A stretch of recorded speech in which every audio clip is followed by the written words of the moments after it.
Avez-vous déjà ressenti cette humiliation silencieuse lorsque quelqu'un vous manque de respect en public ou lance une blague blessante qui vous fait vous sentir inférieur aux autres?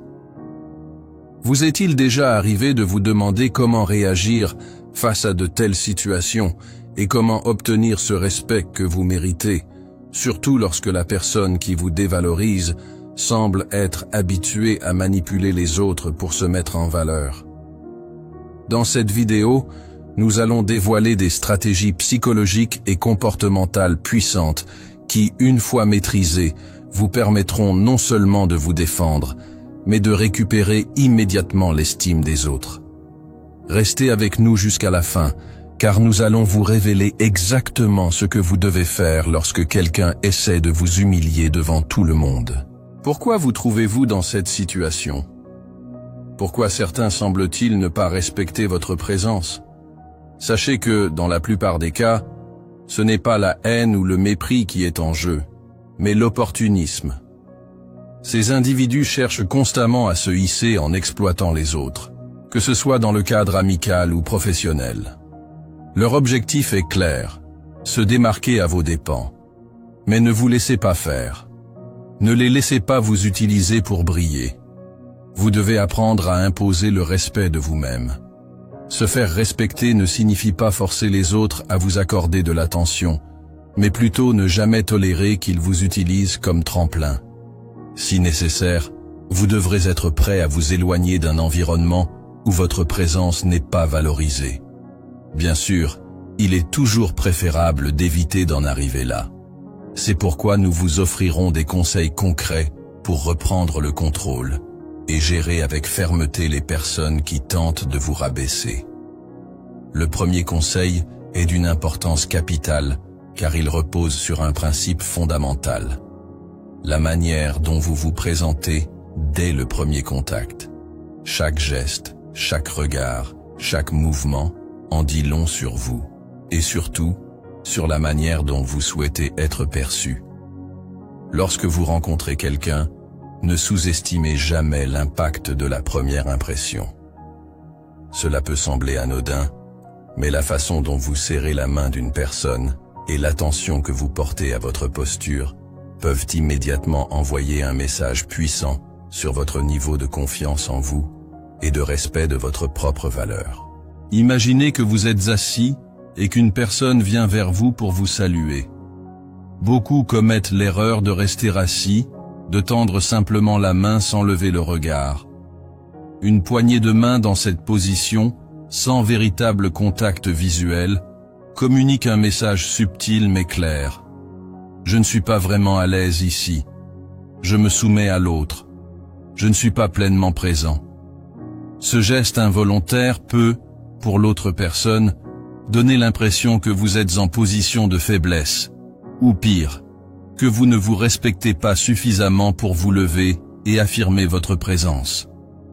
À l'inverse, lorsque vous vous levez pour saluer quelqu'un, vous affirmez votre position et votre volonté de participer activement à l'échange.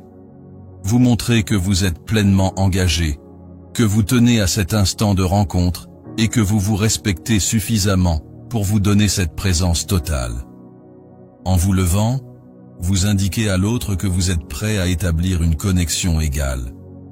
Cela renforce également votre autorité dans la conversation, car, inconsciemment, les gens perçoivent celui qui se tient debout comme quelqu'un de plus confiant et de plus respecté. Le contact visuel, quant à lui, est crucial. Le simple fait de regarder l'autre dans les yeux peut faire toute la différence. Évitez de regarder vos mains, vos pieds ou ailleurs, car cela peut donner l'impression que vous fuyez le regard de l'autre, ce qui peut être interprété comme un signe de soumission ou de nervosité. Regardez quelqu'un dans les yeux, avec assurance et sans être intimidant, montre que vous êtes en contrôle de la situation. Cela crée également un lien de respect mutuel, car la personne en face de vous sent qu'elle est pleinement reconnue, ce qui favorisera une interaction plus sincère et plus équilibrée.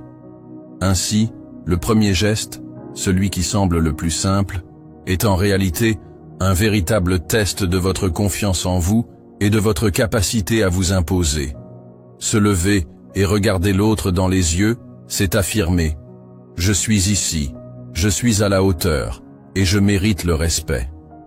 Ce petit acte, si souvent négligé, est en réalité l'une des premières pierres angulaires de l'établissement de votre autorité et de votre crédibilité. Deuxième conseil, imaginez une situation où quelqu'un cherche à vous rabaisser, à vous dévaloriser de manière ouverte ou subtile. Dans ce cas, au lieu de réagir immédiatement, prenez un moment pour analyser la situation. Respirez profondément et posez une question directe, mais calme. Pourquoi ressentez-vous le besoin de me dire cela? Cette question, posée avec calme et maîtrise, peut déconcerter la personne qui cherche à vous nuire. Non seulement elle se retrouvera face à son propre comportement, mais elle comprendra également que vous n'êtes pas une cible facile.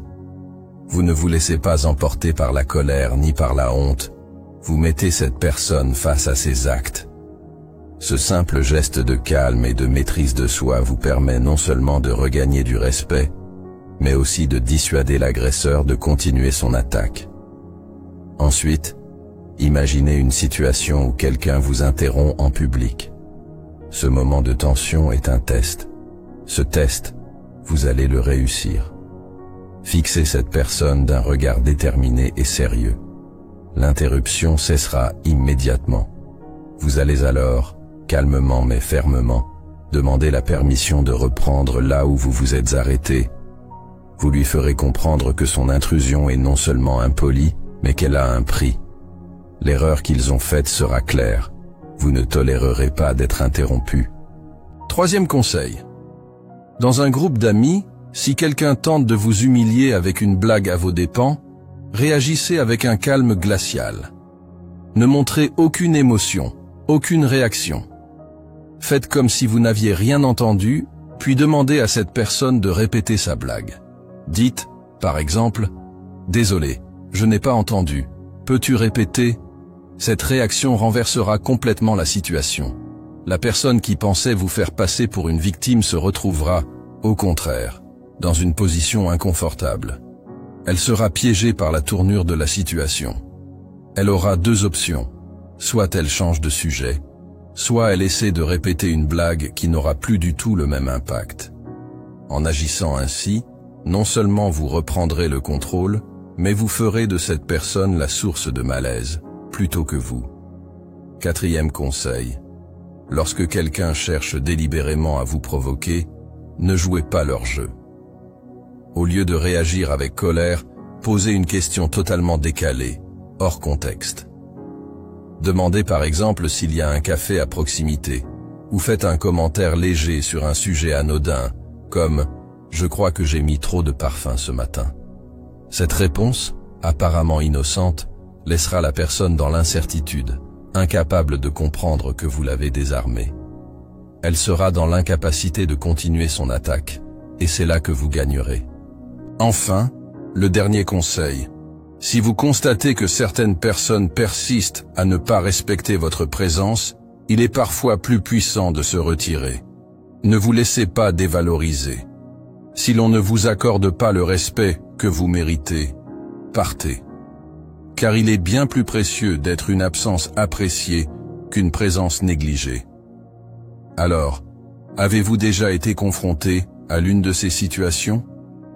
Comment avez-vous réagi?